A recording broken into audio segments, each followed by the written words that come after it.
C'était il y a 80 ans. C'était la douloureuse année 1940. Dans l'accablement général, le nom du premier jour dessinait un nouvel espoir. Le général de Gaulle avait insufflé une volonté, belle mais redoutable, enthousiasmante mais périlleuse. Celle du maintien, en tout lieu, de la France au combat, pour que, à l'heure de la victoire, ce mot se proclame toujours en français. C'était il y a 75 ans.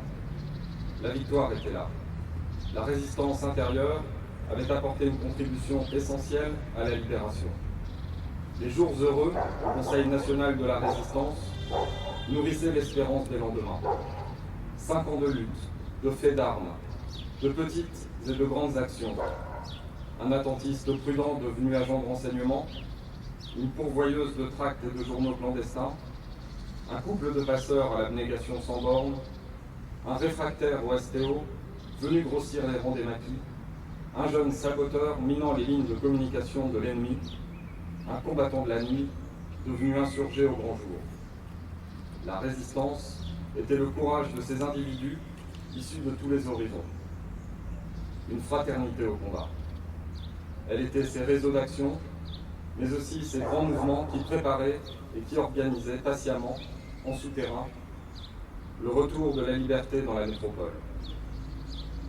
Pour que le but fût atteint, il fallait sans cesse, à mesure des événements, poursuivre l'effort en défiant les risques.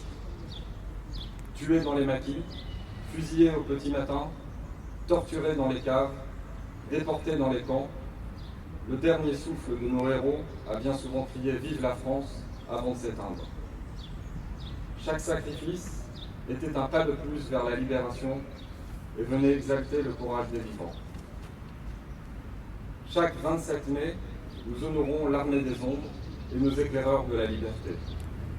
Qu'ils soient célèbres ou anonymes, qu'ils soient les héros de tout le pays ou l'emblème d'un village, ils peuplent nos rues, nos places, nos écoles.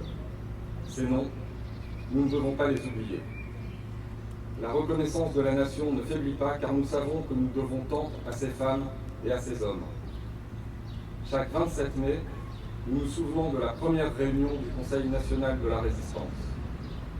Ce jour de 1943 couronnait les efforts de Jean Moulin, qui avait reçu la mission essentielle d'unifier la résistance.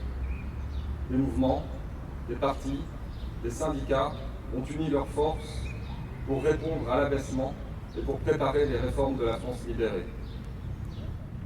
Le combat pour l'unité de la résistance, ce fut assurément le combat pour une France unie à l'heure de la victoire, pour une France prête à bâtir le monde de demain.